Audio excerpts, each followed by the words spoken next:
जय श्री सीताराम।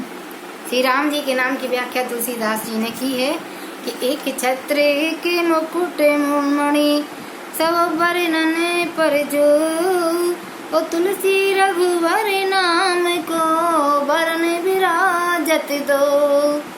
एक रा और एक माँ, पार ब्रह्म परमात्मा श्री राम के दो अक्षर हैं, तो एक रा और एक माँ एक दूसरे के समान हैं। एक तुलसीदास जी कहते हैं हमारे प्राण के समान प्यारे हैं। राव माँ को अलग नहीं किया जा सकता है क्योंकि ये ईश्वर की उपाधि है। ईश्वर की उपाधि पार ब्रह्म परमात्मा की इतनी ऊंची है कि वे सारे जगत के संचालक हैं, उपालक हैं। जब भगवान की भक्ति हृदय में कोई भक्त करता है तो वह नाम और रूप के द्वारा जब उनकी व्याख्या की जाती है तो वह अपने भक्त के अधीन हो जाते हैं।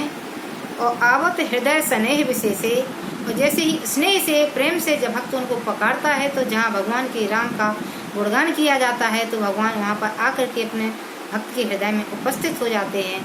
और आत्म साक्षात्कार जब कर लेता है व्यक्ति भगवान से, जब वह अपनी आत्मा में अहंकार को त्याग करके भगवान को सर्वस्व समर्पित करके और अपने आप को पूरी तरह से जब भगवान के ऊपर निर्भर हो जाता है तो एक ऐसी स्थिति आती है कि भगवान से भक्त का साक्षात्कार हो जाता है।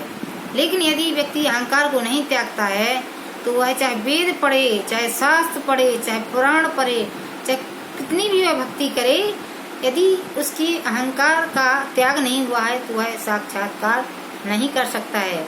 जैसे ही हम समस्त अवगुणों को त्याग करके ईश्वर के सामने झुक जाएं और ईश्वर को सर्वस्व समझ करके हम अपने आप को भगवान की भक्ति में पूरी तरह से लीन करके, और जब आत्मा और परमात्मा का एकाकार हो जाता है तो तुरंत ही ब्रह्म का साक्षात्कार हो जाता है, क्योंकि ऐसा मैंने अनुभव किया है। जय श्री सीताराम।